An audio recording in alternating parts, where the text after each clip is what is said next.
Before we get going with this week's show, word from a few of our friends. Let's start with BetMakers. For the first time in over a century, fixed odds betting powered by BetMakers will be available on track at Monmouth Park, and soon it will be available throughout the state. This is an exciting new way to bet that really puts the power to get value in your hands. The odds you bet are the odds you get. You'll be hearing a lot more about fixed odds betting opportunities across the In the Money Media Network. And also a word from our friends out at Santa Anita Park in Arcadia, California. Santa Anita's average late pick 5 payout on Saturdays and Sundays is over $4,700 for a 50-cent bet. Huge wagering opportunities on Gold Cup weekend, May 28th through May 30th. You've got Gold Rush Day on Saturday. It includes 5 competitive Cal-bred races with a $500,000 guaranteed late pick 5. You can compete in the $500 live money challenge Saturday on Express Bet or on track. On-track players have a chance at winning a $5,000 bonus. Hollywood Gold Cup Day is on Monday. It includes 3 Grade 1s, a $500,000 guaranteed late pick 5, and the 20-cent Rainbow Pick 6 mandatory payout. And also compete in the $1,500 Gold Cup Challenge on ExpressBet or on track with NHC spots and Pegasus World Cup seats available. On-track players will also have a chance at winning another $5,000 bonus. And as always, don't forget about the Golden Hour wagers. You've got the Golden Hour Pick 4. You've got the Golden Hour Double. $1 minimum for the Pick 4. $5 minimum for the Pick 5. For the Double. 12% takeout. It's a player-friendly wager. Definitely want to take a look at that and support it. It's a combination of Santa Anita and Golden Gate Fields out on the West Coast. Our friends at Santa Anita always doing great work. Now, on to this week's show.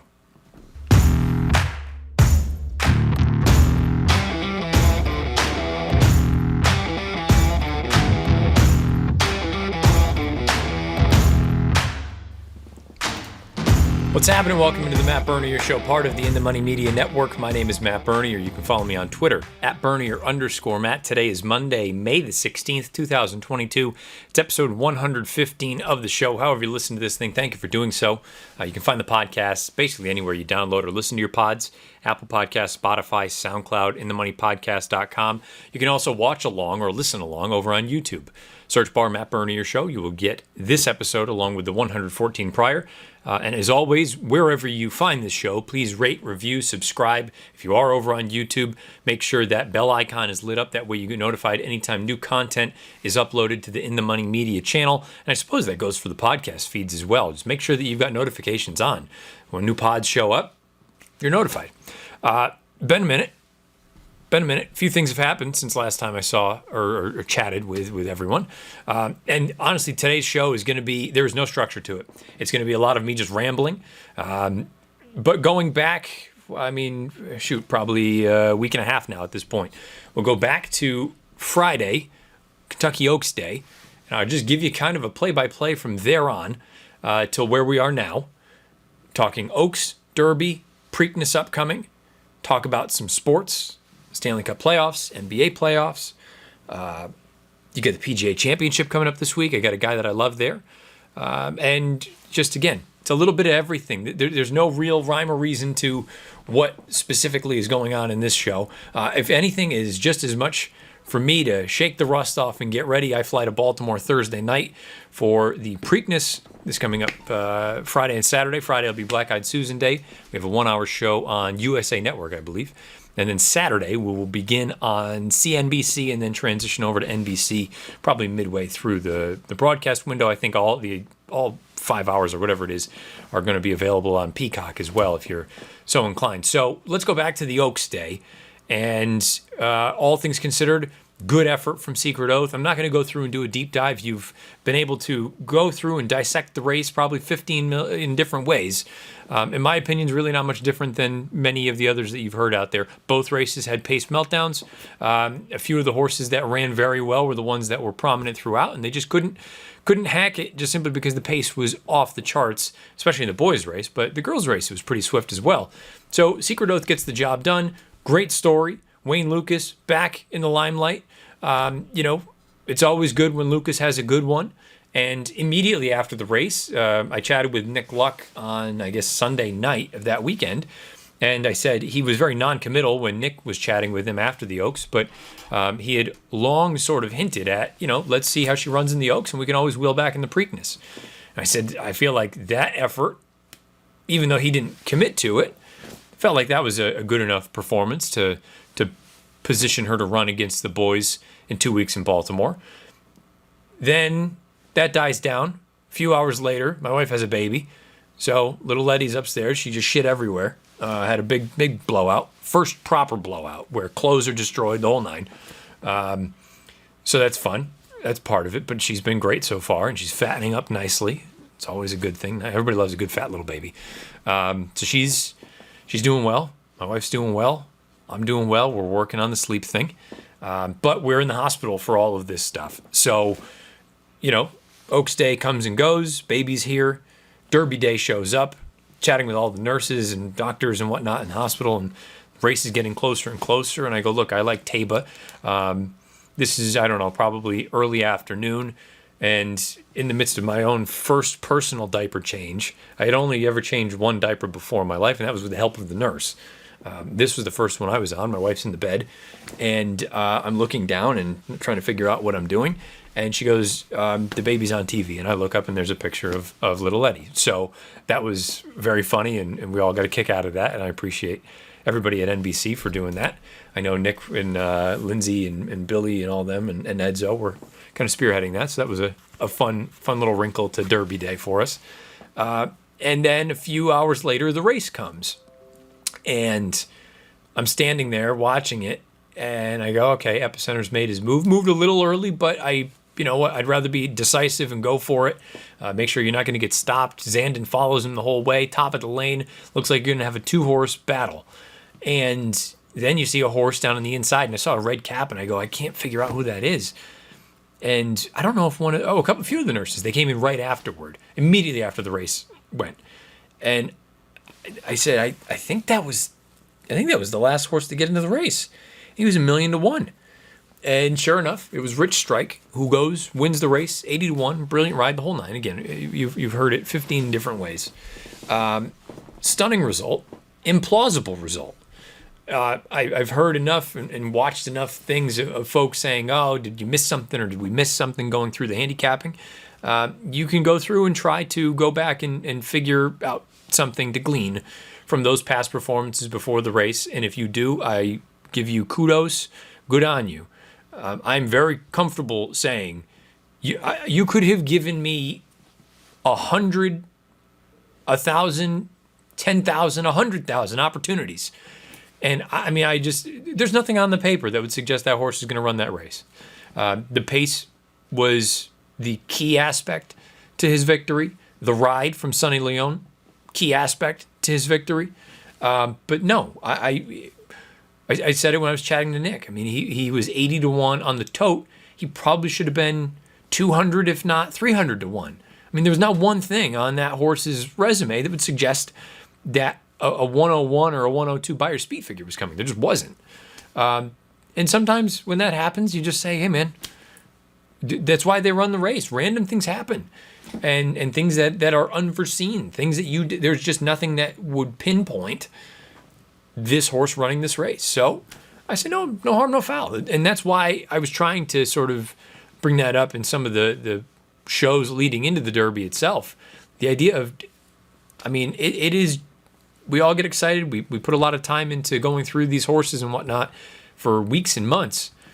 It is just one race. And if it was an 80 to 1 shot that won the third at Gulfstream on a Friday, we probably don't think twice about it. But because it's the Kentucky Derby, it became a big thing. So all that goes on. And immediately in my head, I'm thinking, well, this is fantastic because this horse is probably going to be 8 to 1. Maybe, I probably wouldn't have been any less than that. But let's say 8 to 10 to 1. In the Preakness, in my head, I go, you got no chance. And I don't mean this as a knock to the connections, but again, I'm a numbers and circumstantial handicapper. And in what scenario is he going to work out that kind of trip again and have all that sort of stuff work for him? Maybe it would have happened, but I would have been willing to lose again. So I'm thinking, great, this is going to be good. Could be a really strong field. Epicenter might go. Zandon might go. We know early voting is going to go. We get confirmation Secret Oath is going to go. Add the Derby winner to it. Great. And then they withdraw him from the race because they want to wait and give him time for the Belmont. A lot of things have been all over the place on social. I'm not going to get into the stuff coming from the trainer himself. Just for me, more the broader scope of things. As is always the case, more than one thing can be true. It's not black or white. Everyone wants to make it out to be black or white. More than one thing can be true at a time. You can do right by the horse and say, you know what, if he's just not ready to go, give him some time. You can also acknowledge that that's not a good thing for the sport. Horse racing has the focus, the attention of the general public for max 4 days of the year. And if you don't have a Derby winner running in the Preakness, the Preakness loses a little bit of its steam. And knowing that there then won't be a Triple Crown on the line, the Belmont certainly loses steam.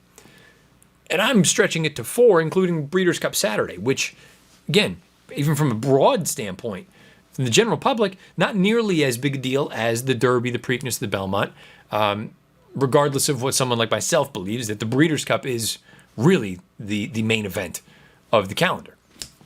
And I say 4. It's probably closer to 5 or 6. You want to include the Pegasus. You want to include some of the racing at Saratoga. But the gist is, we got a handful of them. So if the horse isn't ready to go, that's totally fine. No one is going to begrudge people for not running a horse if they don't think he's good to go. I will say the flip side to that is we've seen the horse working out and jogging, and we've heard initially coming out of the race that, hey, yeah, no reason we're not going to go. Horse looks good. Something changed. What? I don't know. But it is what it is. They don't want to go, so they're not going to go. I'm comfortable saying they would have lost anyway, so saving themselves that. I'm relatively confident he's going to lose at Belmont. And again, I'm not saying this in a negative light, but I mean, his only merit would be one race where everything broke in his favor. His running style is not going to be conducive to success at Belmont Park. And my bigger thing, and, you know, I was wrong with the Derby, and I suppose it's possible with the Belmont as well. But even if you projected a complete meltdown and you wanted a closer, I mean, how far down the pecking order was he on the list of closers? He's probably last. Just facts. It's not to be rude, not to throw shade, but and people get so offended and bent out of shape about just calling a spade for whatever reason.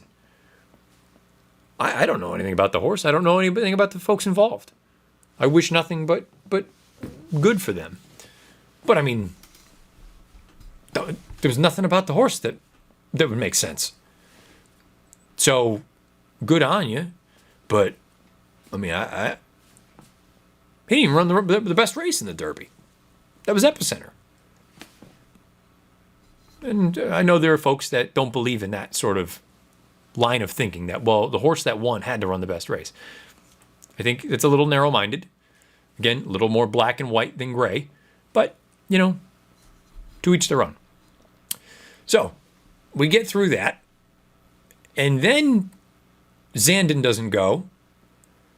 And we know the Pletcher horses are going to wait for Belmont or other races. And Unoho, who would have been a long shot anyway, he's out now. Sounds like you're going to have a field of 8 for the Preakness. And if I'm just looking at the field, now they're going to draw the race. I'm recording this right now at 2:30, 2:40 in the afternoon on Monday. They're going to draw the race this afternoon. I can't imagine a scenario in which Epicenter is not 3 to 5. I'm reading an article from Marty McGee from the Daily Racing Form. At the bottom of it, he notes Pimlico odds maker Keith Fustel said the favorites on his morning line will look something like this, assuming there are no major changes. Epicenter, he would have him listed at 6 to 5. Early voting 7 to 2, Secret Oath 9 to 2, Simplification 8 to 1. There's a couple other horses that will be involved. I would be stunned if Epicenter is anything more than 4 to 5. I think he's probably closer to 3 to 5, just because I think he towers over this field right now. Early voting could certainly improve. Secret Oath, I wish her nothing but the best. I think it would be fantastic if she ran a bang-up race. She's just slow right now compared to Epicenter. And the rest of the field, I mean, I'll withhold my official sort of feel for it, because I'll go over the race and look at the PPs, and I'll give you an answer during the broadcast on NBC on Saturday. But doesn't he just look like way the best in this field? We'll find out. All things considered, let me know what your thoughts are beneath the video player on YouTube about the Preakness, or on Twitter at Bernier_Matt, about who you like or what you think you may like. The Black Eyed Susan has a full field, it looks like. That'll be on Friday. Again, we'll have that as part of our 1 hour window on, I believe it's USA. Don't quote me on that. You can look it up on Friday, along with the Pimlico Special, which is a race I was already just kind of sifting through a little bit. And then we'll have a number of races on Saturday leading into the Preakness. So, we'll find out how that race plays out, and then what the field a few weeks from now at Belmont Park will look like, going 1.5 miles.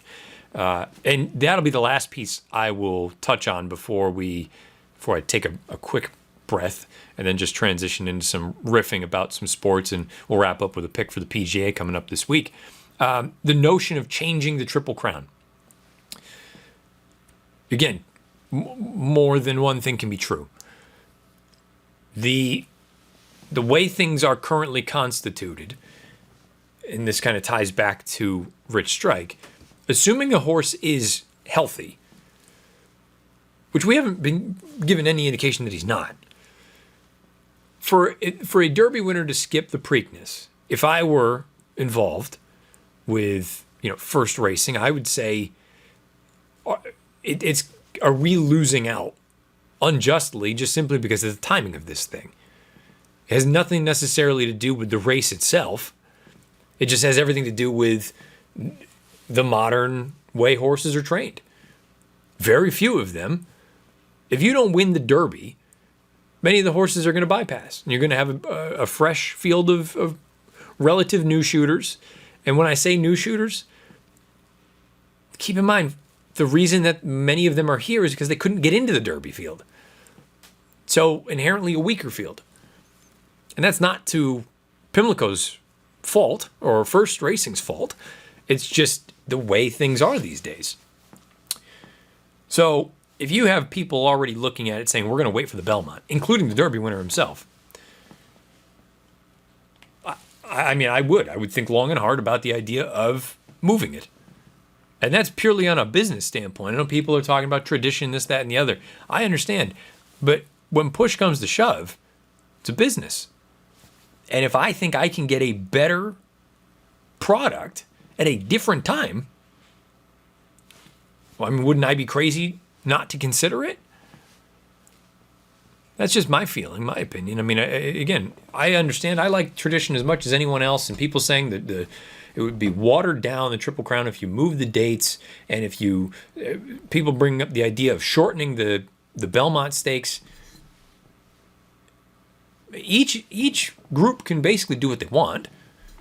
And, if they wanted to shorten the Belmont, go ahead. I would hate that, because the Belmont is my favorite of the three. I just think it's such a unique race. But so much of this is geared toward breeding. And that's a shame, one. But two, from a gambling and from a sporting standpoint, ask yourself this. If this race were... So if the Belmont is going to be the second weekend in June, if this race were at the end of July, so think of when the Jim Dandy is run at Saratoga, think of when the Haskell is run at Monmouth, in that vein, what race would be better? Or would this be a fuller field? Would it be a more competitive field? And having said all this, I'm sure, Fenwick will go and win on Saturday at 1,000,000 to 1. But I wouldn't fault an entity like First if they decided they wanted to move the race. I wouldn't fault NYRA if they said, you know what, we want to shorten the Belmont. I certainly wouldn't shorten the Belmont. I think you would be crazy not to at least be open. Doesn't mean you're going to do anything, but just to think about, hey, look, is our product being compromised because of just the way that these modern horses are trained? Point blank. It's kind of the long and short of it. We'll see how this race plays out on Saturday. Who knows? Maybe it'll be a one for the ages. But, boy, Epicenter looks like he's going to be tough. All right, take a quick break. All right, let's be brief here and wrap things up with a little just overview of some of the things going on in sports. One of the more random things that happened was the Cincinnati Reds effectively threw a no-hitter, not an official one, because I believe you have to actually play or be on the field for a full 9 innings, but threw a no-hitter and lost 1-0. That sums up Cincinnati Reds in a nutshell. NBA playoffs, Celtics, ballsy comeback series victory over the Bucks. Suns, terrible. It's as if they didn't realize Game 7 was Game 7. Doors blown off by the Mavs.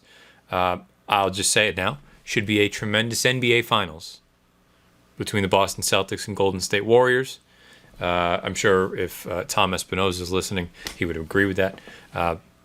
I love watching Luka, and the team Miami is very good, but I just think Boston and Golden State are the better teams, and it would set up a really nice NBA Finals. Stanley Cup Playoffs. I will be back over on NBCSportsEdge.com. Actually, I sent something in today previewing the round 2 matchups. If you looked at my preview for round 1, 8 for 8 in the first round, as far as the series winners are concerned.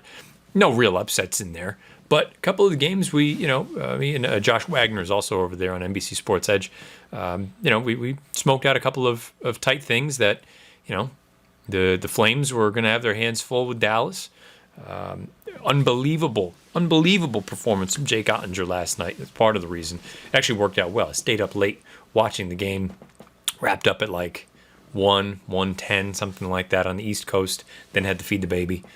Didn't get to bed until 2:15 or whatever, but that's the norm these days. But beyond that, the interesting thing was so many of the games in the first round, the series were all tight, but the games, many of them sucked. They were blowouts. The teams were trading 5-1, 6-2, 4-1, like just lopsided games. You did get some good ones though. The game 7s were fabulous. Toronto and Tampa, that was a barn burner. I would be fearful if I were in the Eastern Conference, or I guess anyone in general, including the West. It looks like finally Vasilevsky has gotten his stuff together. We'll find out if that is enough to get them through this next series in round 2 against Florida. I think it is. Florida, I just don't know that they can continue to afford to get behind. It's one thing to do it against Washington, who is a good team. Boy, if you do that against Tampa, I think Tampa's going to make you pay. I think Carolina's going to blow the doors off of the Rangers. Statistically, the Rangers, it's a minor miracle they got out of that series with Pittsburgh. And I don't think much of Pittsburgh. I think Carolina's a really good team. They held serve over Boston. Home ice prevailed. I think I have them winning in 5 games over the Rangers, unless Shesterkin stands on his head, which is entirely possible. And then on the West Coast, I went with Edmonton to upset Calgary in the Battle of Alberta. The Oilers will go as Mike Smith goes, but also McDavid, if he could go to another level, he did in Game 7, which was terrifying because he was everywhere. And it feels like maybe this is the time. This is his time where he's going to take this thing over and say, look, no more of this nonsense. Get on my back. We're going. So I have Edmonton winning that series, and not, admittedly, a little bit of it is selfish because I've got some live tickets to them. But I picked the Blues over the Avalanche. I've got the Blues to win the West, and I've got Blues to win the Stanley Cup final. So I'm hopeful that they can get the job done. Colorado looked fantastic, but to be fair, they played an undermanned Nashville team in round 1. I think that the water will get much deeper here. St. Louis is thing. They've never been one of the best 5-on-5 teams, but their special teams all season was great, and it continues to be fantastic. I still think Ville Husso is the better of the two netminders, but this time of year, I have no beef with riding the hot hand, and it's an experienced hot hand in Jordan Binnington. So I have St. Louis getting the job done over the Avs, and we'll find out. But it's been, hopefully the games are closer. The series were nice and tight, but hopefully the games are closer in the second round of the Stanley Cup playoffs. And let's wrap up with a look at the PGA Championship coming up this week out at Southern Hills in Tulsa. The weather, I think, is going to be a major factor. It doesn't look particularly wet. I think there is a day, maybe it's Saturday, where there could be some thunderstorms, but it looks hot, which is another thing that this weekend in Baltimore, it looks like it's going to be smoking hot, 90 degrees, whatever it is. Great time to be wearing a suit. But possibly a little bit of wet weather in Oklahoma, but more importantly, really, really hot and quite windy. You got a few days where the gusts are over 30 miles an hour. So, based on prior results at similar tracks, my eye initially went to McIlroy, and I know it's always dangerous with Rory over the past, how many years has it been since he won a major? 7, 8 years? But with the way he's played recently, he played really well down at TPC Potomac there a couple of weeks ago. He played really well, we know, about the final round of the Masters. If he can avoid the slow start, he's in it with a big, big chance. But he's at 16-1. I think that's reasonable. My money is on Hideki Matsuyama to get his second major. He played incredibly well at Craig Ranch this weekend, especially on Sunday. And he's hit two of the better final hole shots. And I know the first one out, I believe it was at Waialae, was in a playoff, I think. Could be wrong. Somebody can correct me if I am. But he's hit two of the better fairway metals into a par 5 that I can remember, including that one on 18 yesterday, which he then makes an eagle, shoots 62, I think, to wrap things up, final round 62. My reasoning, though, he has played very well on comparable courses to Southern Hills. If the wind blows, the one thing I have no concerns with him about is ball striking. Strikes the shit out of the thing. And yes, his putting is not good. It's never been good. It's actually a little bit better this year than it has been in the past. But if he can survive the wind and the conditions, and the putter is decent, never mind good, just decent, I think he's going to be right there. I think he's in good form, trending the right way. I'm hopeful this is a good little play. Numbers are all over the place. I think I saw DraftKings earlier was 28. A couple other books have him at 33-1. But that's where I'm going to go. And I haven't put together a DraftKings lineup or anything like that, but purely from an outright betting standpoint, I'm going to go with Hideki Matsuyama to win the PGA Championship this week. Phil Mickelson withdrew. I mean, that all that stuff going on. Chaos. Crazy stuff going on. But so I'm going to go with Hideki to get his second major in 2 years. We just ran down those things as far as hockey is concerned, the NBA, baseball, it's still early. The Red Sox are terrible. That's not fun, but, what are you going to do? And we've got big racing coming up this weekend. If you have any thoughts on anything, really anything, suggestions, thoughts, random musings, beneath the video player on YouTube or on Twitter, at Bernier_Matt. Again, I head to Baltimore Thursday. We will be on air for the Black Eyed Susan and the Pimlico Special on Friday afternoon. And then we will be on all day on Saturday between CNBC and NBC. Peacock is in there as well. For the Preakness, we'll find out who gets the job done down there. Looking forward to checking that out. I'll have write-ups for both the Black Eyed Susan and Preakness over on NBCSportsEdge.com. I will have hockey write-ups for the next 2 days, including a preview of round 2. So if you're looking to get involved, be sure to go on over, check those things out. You can follow me on Twitter at Bernier_Matt. Please rate, review, and subscribe wherever you listen to this thing. Sorry for the hiatus. We're back. Hopefully we'll be better than ever going forward. And again, if you've got any sort of ideas, things that you want to hear more of, see more of, let me know. I'm all ears. Willing to make changes on the fly if it's something that the listeners and viewers want. So, Until next week, I'm going to come back and recap everything that happened at Pimlico this coming weekend. Best of luck however you play, whatever you play, and wherever you play. It's been episode 115 of The Matt Bernier Show.